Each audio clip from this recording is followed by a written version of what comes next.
Quando a gente pensa que tudo que tinha que acontecer já aconteceu, que todas as desgraças, sem vergonhices, cafajestagens, roubos, corrupção, tudo que tinha que acontecer ao Brasil já aconteceu. Bom, agora já todas as pragas e desgraças aconteceram, vamos zerar a conta e recomeçar.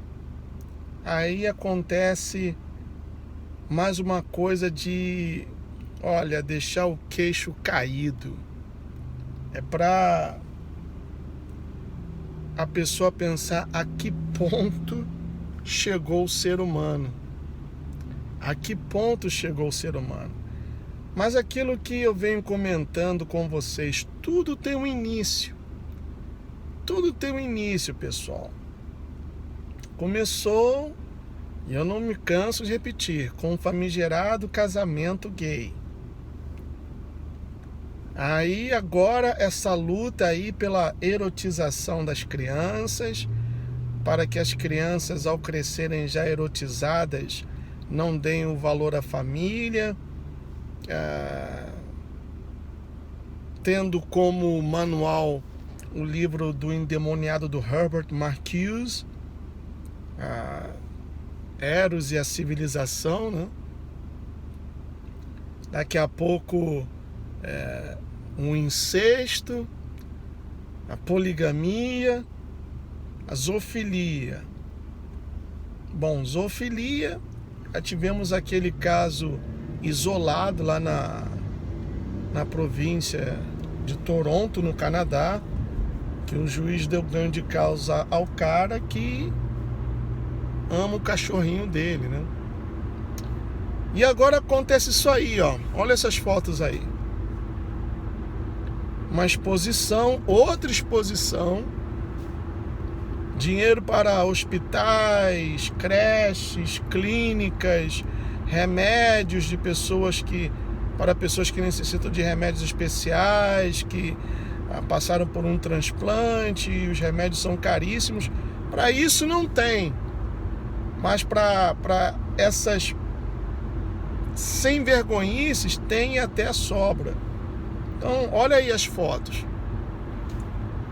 Sabe o que é isso? Uma exposição.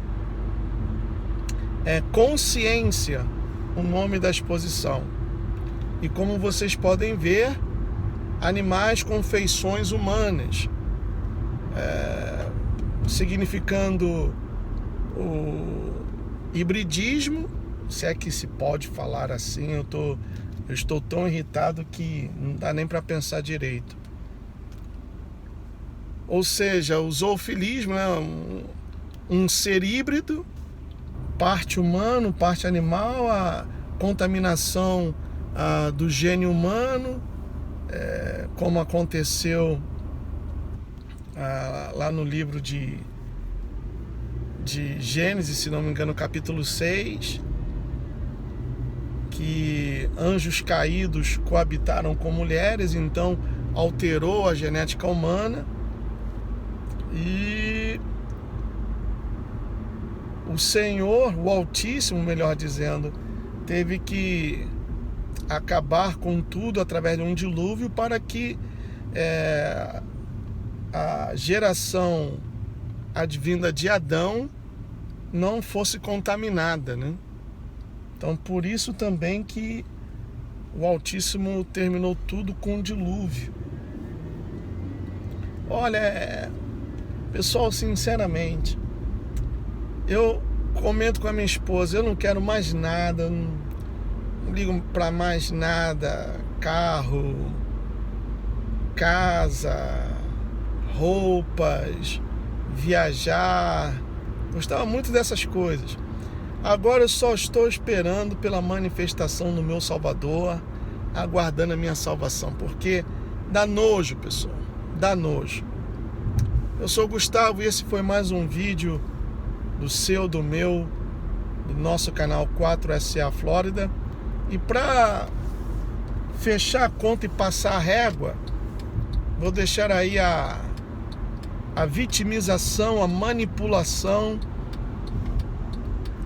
e a cafagestagem e a guerra declarada da rede de esgoto, da rede Goebbels, através da chamada revista eletrônica, olha, não vou nem falar o nome dessa porcaria, mas vamos boicotar, pessoal, vamos boicotar essa rede de esgoto, porque isso é uma guerra declarada, causando mais divisões, jogando pessoas de diferente credo uns contra os outros, porque é dividir para conquistar, tá bom? Veja aí então na sequência.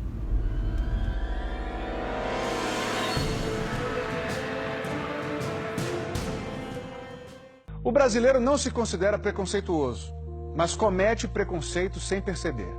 É o que revela uma pesquisa nacional Ibope que ouviu 2.000 pessoas em todo o país. 7 em cada 10 brasileiros já fizeram comentários preconceituosos. 99% dos brasileiros já praticaram ou já viram uma cena de machismo. 97% viram ou praticaram um ato de intolerância racial. 97% também para manifestações de preconceito contra gays, lésbicas, bissexuais e transexuais. 92% dos brasileiros já praticaram ou viram algum ato de preconceito contra pessoas gordas.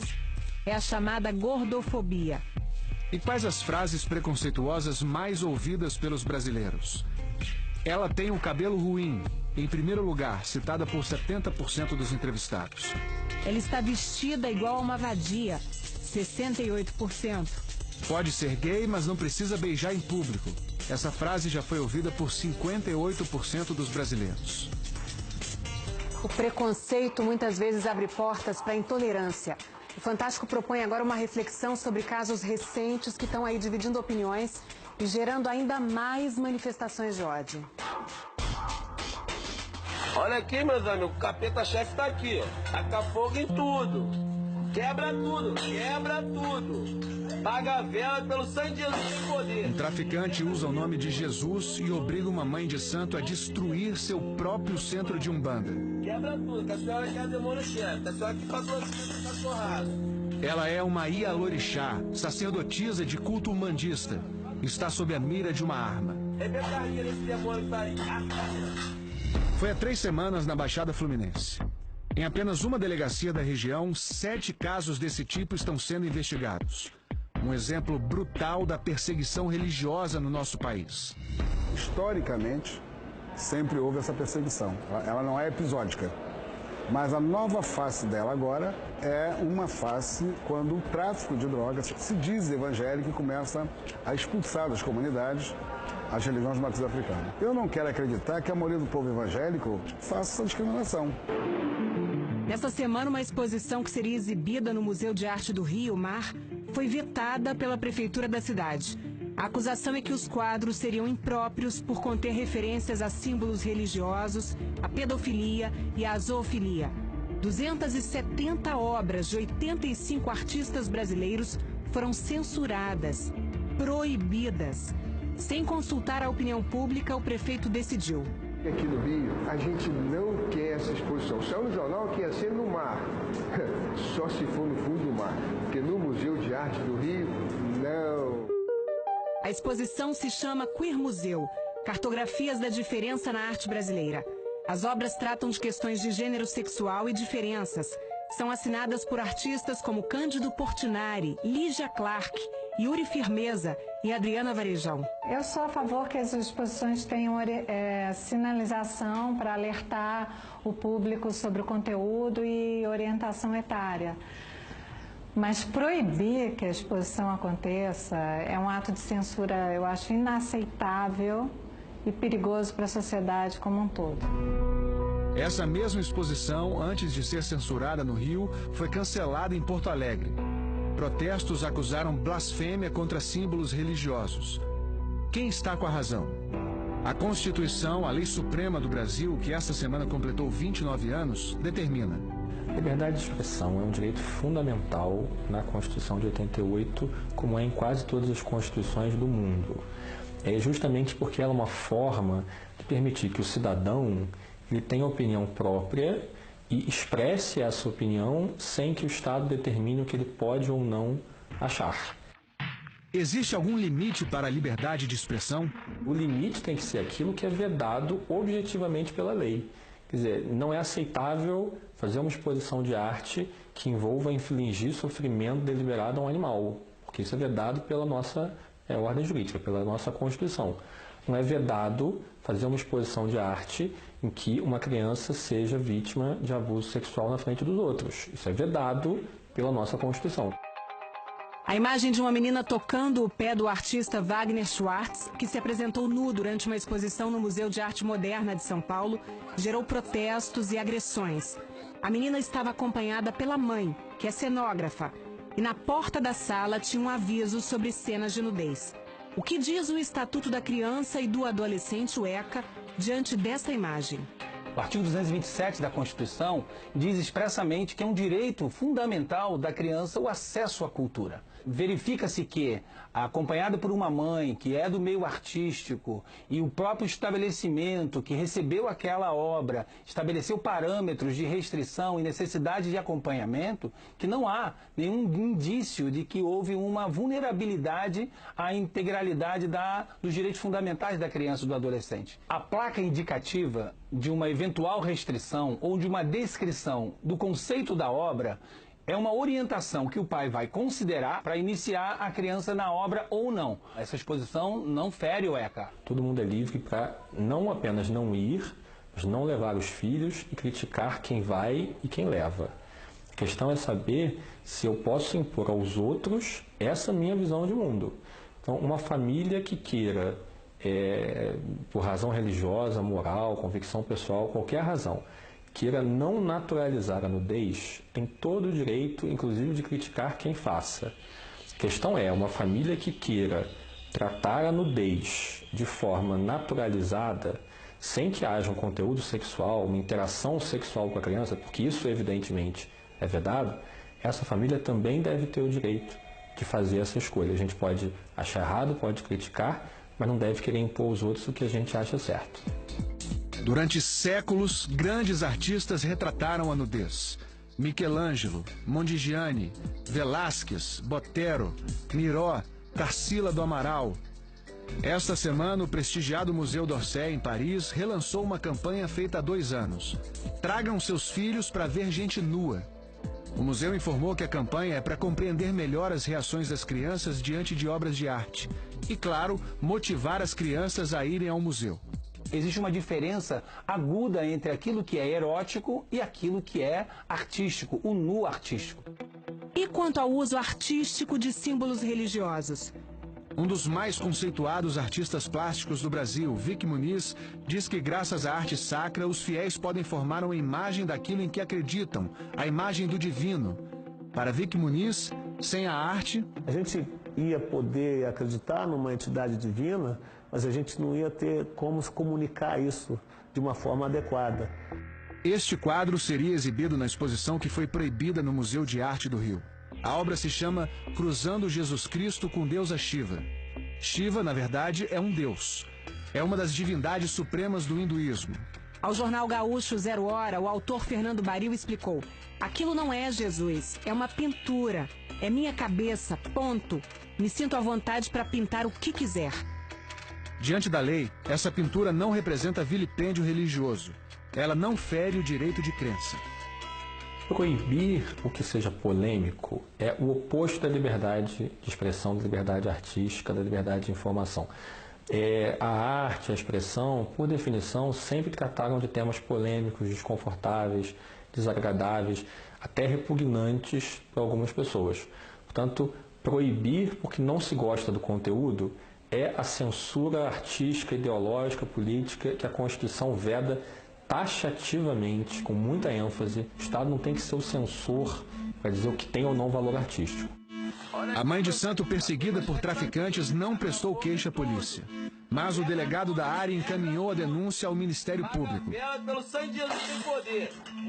O preconceito é uma maneira muito primitiva de lidar com a diferença. É como se ainda precisássemos, de alguma forma, criarmos grupos oponentes a outros grupos diferentes. Lá atrás, nos primórdios, isso era necessário para a sobrevivência. Hoje não é necessário para nada. Pelo contrário, o mundo é feito de diferenças. Se você também observar, nunca houve um ato hostil de nenhum membro da nossa religião contra qualquer outra religião. Embora secularmente sendo desrespeitado, sendo perseguido, tendo as nossas crianças sendo apedrejadas, nossos velhinhos sendo apedrejados, nossos meninos sendo discriminados na escola, mesmo assim nós sempre pedimos o diálogo. A intolerância religiosa sempre matou, continua matando e impondo sofrimento. Todas as pessoas muito preconceituosas têm uma característica em comum.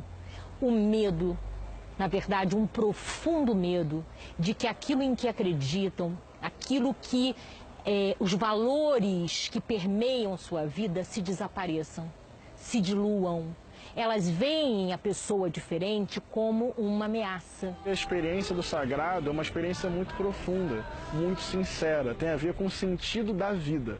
Então, quando você é limitado, quando você é violentado simplesmente por exercer a sua fé, é o seu íntimo que está sendo violentado, é a sua verdade mais profunda que está sendo impedida. Se o Brasil caminhar para esse desenho que eles querem de sociedade, todas as pluralidades, todas as liberdades serão caçadas.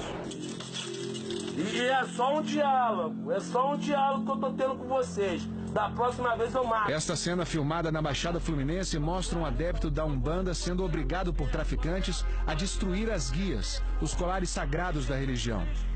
Ele veste uma blusa com a imagem de Jesus, que também é cultuado na Umbanda com o nome de Oxalá. Primeiramente você pede licença a Jesus. O traficante usa o nome de Cristo e ameaça um homem com um taco de beisebol onde se lê diálogo. É só um diálogo que eu tô tendo com vocês.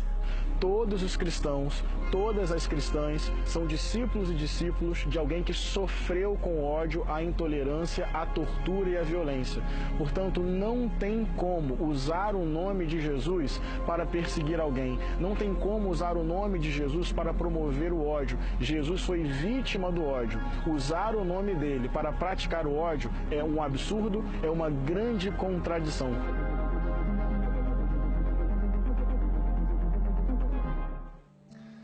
Caetano Veloso falou hoje em Belo Horizonte sobre os casos recentes que têm ganhado repercussão nacional e defendeu a liberdade de expressão nas artes. Estão fazendo uma onda de censura mais ou menos extraoficial, né? Tentando trazer o poder oficial para apoiar essa censura, mas é uma coisa artificiosa, né? O povo fica assustado pensando que alguém está fazendo alguma coisa no sentido de, sei lá, produzir pedofilia. Não há nada de pedofilia, nem coisa nenhuma, entendeu? A arte. Tem que haver uma resposta da necessidade de liberdade da sociedade, porque sem liberdade não há respeito, entendeu? E sem respeito não há equilíbrio. Então esses que estão dizendo que estão lutando pelo equilíbrio, pelo respeito, eles estão querendo matar a liberdade, o respeito e o equilíbrio.